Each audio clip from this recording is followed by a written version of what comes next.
Olá, hoje nós vamos dar continuidade ao estudo das funções inorgânicas, onde, na aula anterior, nós estudamos sobre os ácidos e as bases, e na aula de hoje falaremos sobre sais e óxidos, componentes também bastante presentes no nosso dia a dia e de muita importância para que possamos entendê-los. Então, relembrando o que nós falamos, o ácido está aí, de acordo com a Arrhenius, ele vai estar sempre liberando o hidrogênio em forma de cátion e a base vai estar sempre liberando a hidroxila em forma de ânion, segundo a Arrhenius, como a gente estudou. E hoje nós vamos entender, então, a questão do sal e do óxido. Os sais são compostos iônicos constituídos de pelo menos, não quer dizer que é somente, é pelo menos um cátion proveniente de uma base e um ânion proveniente de um ácido, originários da reação de neutralização. Como nós vimos lá no tema anterior, quando a gente juntou o HCl com o NaOH, nós tivemos uma reação de neutralização que origina esse exemplo que está aí, que é o NaCl. Então, o Na veio de um componente e o Cl veio do outro. Como eu tenho aí pelo menos um cátion originário de uma base e um ânion proveniente do ácido, eu digo que eu tenho um sal. Lembrando que todos os sais eles são sólidos na condição de pressão e temperatura ambiente. O NaCl, como a gente falou anteriormente, na nossa última aula, é o que? Um componente do sal de cozinha que todos nós conhecemos. Quais as aplicações comerciais dos sais que eu posso citar? Então, o nitrato de potássio, ele é bastante utilizado como conservante de alimentos embutidos. O hipoclorito de sódio, utilizado no branqueamento de produtos têxteis e na indústria de papel. O fluoreto de sódio, utilizado na fabricação de enxaguantes bucal. O carbonato de cálcio, utilizado para a produção de detergentes. O sulfato de cálcio, utilizado na fabricação do giz escolar, que era bastante utilizado lá antigamente. Hoje já a gente utiliza mais o quadro acrílico e as mídias digitais. Mas ele está aí na presença do giz escolar também. Observem que aqui na nomenclatura a gente não tem, semelhante ao que a gente viu lá no ácido e na base, a primeira palavra já fazendo essa indicação.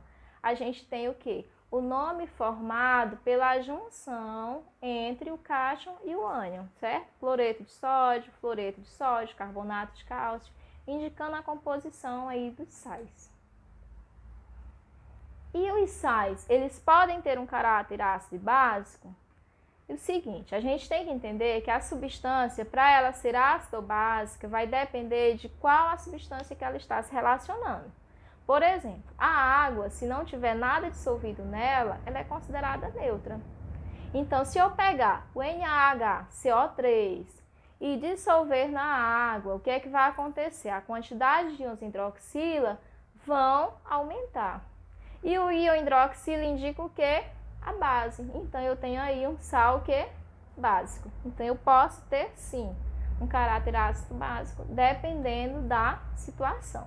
A gente colocou aqui a equação que origina essa situação que a gente falou, para que vocês possam visualizar. O NaHCO3, esse H2O em cima da seta, indica que ele está sendo dissolvido no H2O, que é a água, e ele foi quebrado. Na mais OH- e CO2. Então, tá aí o OH-, que é a hidroxila, representando o caráter básico.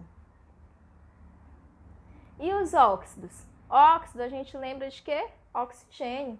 Então, são substâncias que apresentam na sua composição o elemento químico oxigênio e um outro elemento químico qualquer, com exceção do flúor. Então, eu tenho o quê? Apenas dois elementos químicos, o oxigênio e um outro qualquer. Podem ser iônicos, quando formados por elementos classificados como metais, ou podem ser moleculares, se for elementos não metais. Onde é que eu posso ter a aplicação dos óxidos? Óxido de cálcio, para corrigir o pH do solo, muito utilizado aí na agricultura. o óxido de manganês para a fabricação do aço, o óxido de estânio para a fabricação das latas, o óxido de ferro 3, utilizado para a fabricação de pigmentos que podem ser utilizados na indústria têxtil, o óxido de alumínio utilizado na fabricação do alumínio, entre outros vários óxidos. E eles podem ter um caráter ácido básico? Sim, da mesma forma. Um exemplo bastante conhecido nosso, que é estudado muito por ambientalistas, é o trióxido de enxofre. Ela é produzida na queima do petróleo, como óleo diesel, então nos escapamentos de veículos movidos a óleo diesel, por exemplo. E aí, no estado gasoso, ele vai ficar aí no nosso ambiente. E o que pode acontecer? A presença dessa substância na atmosfera vai aumentar a quantidade de íons hidrogênio nas gotas de água, que vão formar a chuva, né? O H2O tem o H, originando o que a gente chama de chuva ácida. Então, quando ele se misturar à água, a gente vai ter aí o H2SO4. Eu vou ter o ácido sulfúrico, que aí vai formar a chuva ácida. Então, nesse caso, ele vai ter um caráter ácido, certo? Mas só que os óxidos, eles não são apenas de caráter ácido. Então, eles até recebem uma classificação devido a essa característica. Se ele tem esse caráter ácido, reage com a água formando um ácido, eu digo que é um óxido ácido. Se ele reage com a água formando uma base, eu digo que é um óxido básico, como por exemplo o óxido de cálcio. E os óxidos neutros, eles nem reagem com água, nem com ácidos, nem com bases, como por exemplo o óxido de nitrogênio, o N2O.